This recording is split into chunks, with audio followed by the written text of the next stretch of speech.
પેલી કથા છે ને, નારદજીએ એક ભાઈના ઘરે રાતવાસો કર્યો રોકાણે નારદજી. પછી દાદા ઉંમર લાયક અને નારદજી સંતના રૂપમાં, સાધુના રૂપમાં ત્યાં ગયા. નારદજી સાધુના રૂપમાં ત્યાં ગયા અને પછી દાદાને એમ કીધું, દાદા, હા બાપુ, એ કે તમારી બહુ મોટી ઉંમર થઈ ગઈ છે, હવે તો તમે ભજન કરો તો શું વાંધો છે? એ કે તને ન ખબર પડે, હજુ મારા છોકરા વાળું કંઈક ભેગું કરો ને હજુ વાર છે.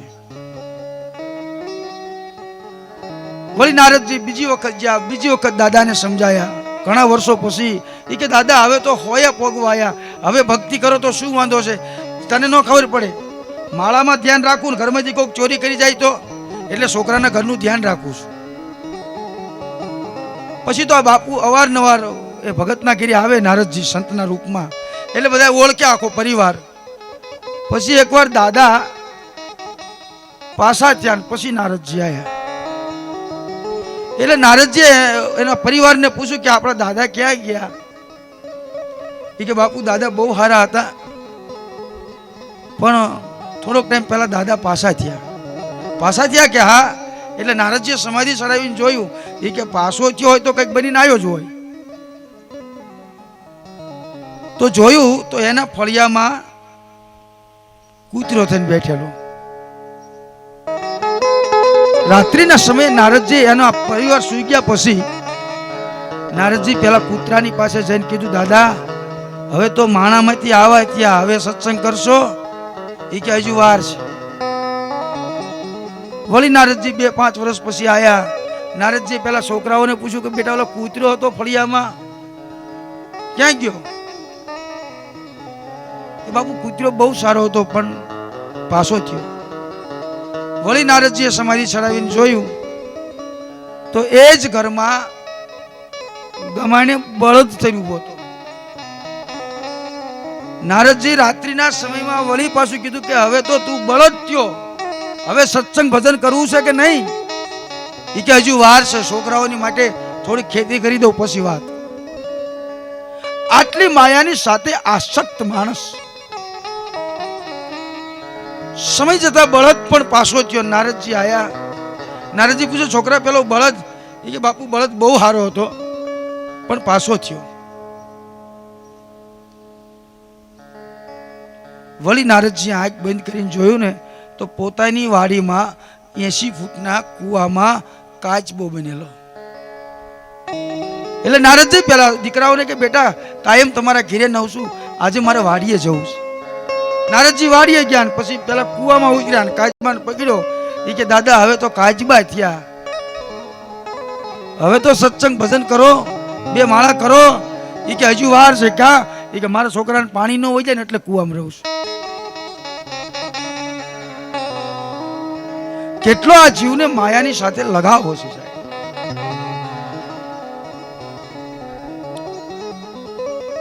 વળી નારદજી અમુક વર્ષો પછી પાછા આયા. નારદજીએ કૂવામાં જોયું, કાચબો નતો.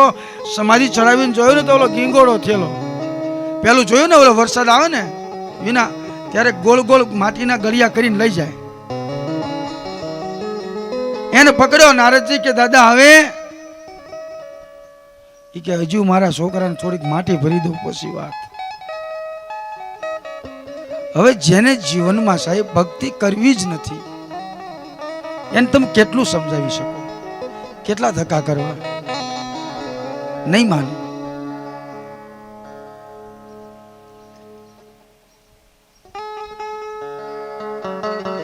તો નારદજીનું માનતો નથી. નારદજી પાછળ પડી ગયા છે કે ગમે રીતે પણ આનો ઉદ્ધાર કરવો છે. કારણ કે સંતનું લક્ષણ છે કોઈ પણ જીવનો ઉદ્ધાર કરવો, કોઈ પણ જીવને એની મંજિલ સુધી પહોંચાડી દેવો. એટલે આપણું જે 12 દિવસની આ જીવની મુદત છે, તો 12 દિવસ સુધી જીવને અહીંયા આ લોકમાં રહેવાની છૂટ છે.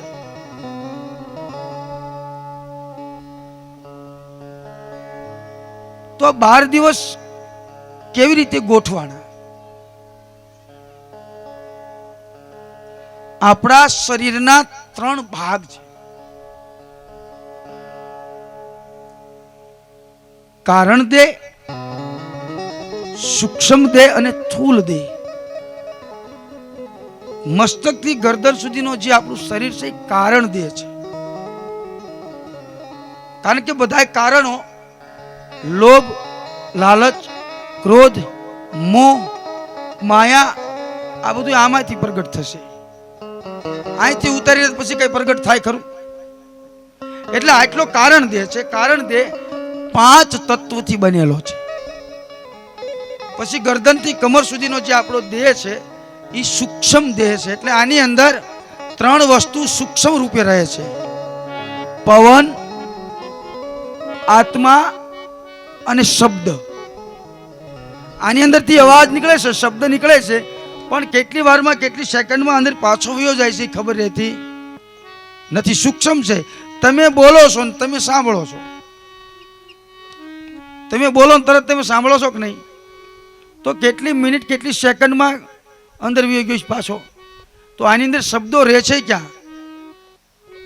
એટલે કોઈ શરીર કોઈનો ગુરુ નથી, યાદ રાખજો. અત્યારે બધા છે ને ગુરુ બધા શરીરથી પૂજાવા માંડ્યા. કોઈનું શરીર કોઈનો ગુરુ બની શકે નહીં. કારણ કે છેલ્લે શરીરને શું કીધું છે? શરીરની જરૂર છે. શરીર ભજન કરવા માટેનું સાધન છે, એ હકીકત છે. શરીર ભક્તિ કરવા માટેનું સાધન છે, એ હકીકત છે. પણ આ શરીર કોઈ દી કોઈનો ગુરુ બની શકે નહીં. ગુરુ કોણ છે? તો ગુરુ છે શબ્દ પુરુષ. એક શબ્દ ગુરુદેવ કા, કરતા કા અનંત વિચાર, મથે જન મુન પંડિતા, જેનો વેદ ન પામે પાર. શબ્દ ગુરુ છે. અને એક જ શબ્દ જો તો પછી આ દુનિયામાં સુખ અને દુઃખ ભગવાન કોઈને આપતો નથી. જો શબ્દ જ ગુરુ હોય તો સુખ અને દુઃખ પણ તમને તમારી વાણી આપે છે, તમારી ભાષા. તમારા ઘરે દીકરાની વહુ હોય અને તમે એને એમ કહો કે તારી માએ નથી શીખવાડ્યું તો દુઃખ, અને તમે એમ કહો કે બેટા દીકરી એમ ન થાય આમ થાય તો સુખ. કોને આપ્યું સુખ અને દુઃખ? તમારી ભાષાએ, તમારી વાણી. એટલે સૌથી પહેલા ભજન તો એમ કે છે, વાણી રે વાણી મારા ગુરુજીની વાણી,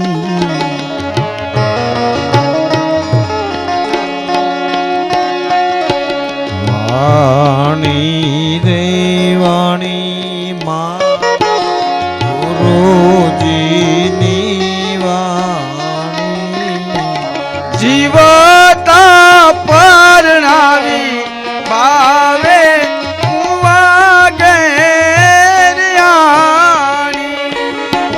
જીવતા પરણાઈ બાવાજી મુવા ઘેર્યા. વાણી રે વાણી મારા સદા ગુરુજીની વાણી. કોને આપી છે આ વાણી? આ કોઈના બાપની જાગીર નથી સાહેબ. વાણી તો સદગુરુના ઘરની છે. અને આ તો 18 વર્ણમાં ગમે ત્યાં પ્રગટ થાય સાહેબ. કારણ કે આ વાણીનો વિષય છે. એટલે કીધું છે કે રાજારામ બાપુ અહીંથી બોલે તો રાજારામ બાપુની કોઈ મહાનતા નથી, પણ મને મારા ગુરુએ એવું ભણાયું છે, મને મારા ગુરુએ એવું શીખવાડ્યું છે સાહેબ, મને મારા ગુરુએ એવું કઈ સમજાયું છે, એટલે હું તમારી સામે બેઠો છું. પણ મને એવો ગુરુ ન મળ્યો હોત તો હું લાઈનની ગાડી હાંકતો હોત, ન કરવાનું કામ કરતો હોત. એટલે કીધું છે કે આ વાણી કોની છે?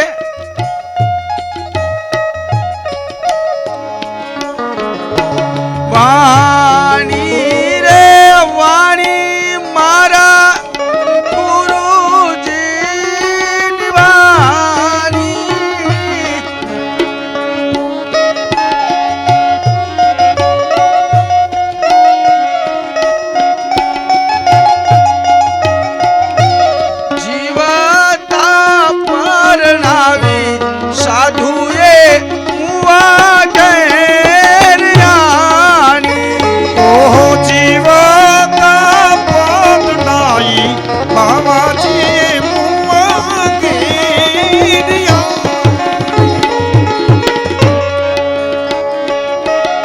જ્યાં સુધી આપણે જીવતા હોય ને ત્યાં સુધી ઈ વાણી આપણને આપતા નથી, પણ જીવતા હોવા છતાં તમને મરી જવાનો અનુભવ થઈ જાય કે આને મરી ગયા કહેવાય ત્યારે આપે છે. તો પછી આપણે અહીંયા ગેબીનાથ મહારાજ થઈ ગયા બરાબર, એમને તો બધા નો આપી દે આપણને. કોને આપી છે? જેને જીવતા મરી જવાનો અનુભવ થયો છે એને આ વાત આપી છે, બધાને નથી આપી. એટલે જ્યારે આપણામાં હું પણ છે એ મરી જાય ત્યારે આવા મહાપુરુષો આપણને એવા ઘરની વાતો સમજાવે છે, ત્યારે આપે છે. એ પહેલા આપતા નથી. આમ હાવ સાચું કહું ત્યારે આપે. માનો કે આપણે તો અહીં બેઠા એમાં બધા વરણના બેઠા છીએ આપણે બરાબર, પણ અહીંયા કાઠી દરબાર બેઠા છે અને એમને એમ થઈ જાય કે આ એક સત્કાર્ય છે, ધર્મનું કામ છે, અહીંયા થાળી ઉટકવામાં વાંધો નહીં. એવું જ્યારે આપણું જીવન બની જાય ને ત્યારે કોઈ મહાપુરુષો કંઈક આપે છે. પણ હજુ આપાપણું ન ટળ્યું હોય ત્યાં સુધી કંઈ આપતા નથી. એટલે અહીંનો ઇતિહાસ છે, સોનગઢનો ઇતિહાસ છે. હું નથી બોલતો, સોનગઢનો ઇતિહાસ બોલે છે કે સોનગઢના કાઠી દરબારોએ આપાપણું છોડીને ભગતપણું લીધું છે ને. અહીંના પ્રજાપતિને આપણે એને આપા લાગે છે અને આપણને બધાને ભગત લાગે છે. આપણું જે આપાપણું હતું એ એમને આપ્યું ને ત્યારે એમને આપણને ભગતપણું આપી દીધું. નહીતર તો કુંભારના ઘેરે દીકરો જન્મે પછી ભક્તિ કરતો હોય કે ન કરતો હોય પણ એને કહેવાય શું? કુંભાર ભગત. પરંપરા. હવે આપણને કોઈ ભગત કે? તો આજથી વર્ષો પહેલા આપણા પૂર્વજોએ શું આપ્યું છે આ લોકોને ત્યારે આપણને ભગતપણું આપ્યું છે. એમનામ તો નહીં આપ્યું હોય ને. કારણ કે તમને ન ખબર હોય તો એટલું કહી દઉં કે આપાપણા કરતા પણ આ દુનિયામાં સૌથી મોટામાં મોટી વસ્તુ હોય તો એ ભગત છે. ભગતપણું કોઈને મળતું નથી. દાસપણું મળે, દાસીપણું મળે, બાપુપણું મળે, પણ ભગતપણું કોઈને મળતું નથી. તો આપણા પૂર્વજો કેટલા મહાન હશે કે જેને આપણને તમારી પેઢી દર પેઢીમાં ભક્તિ કરો તો પણ ભલે, ન કરો તો પણ ભલે, મૂળ ભગત લાગે ને લાગે.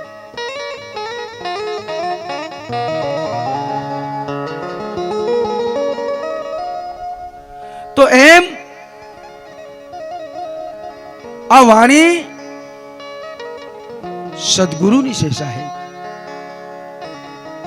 આ કોઈની જાગીર નથી. જેને સદગુરુનું ચરણ સ્વીકાર કર્યો છે એવા મહાપુરુષોને આ વસ્તુ મળી છે.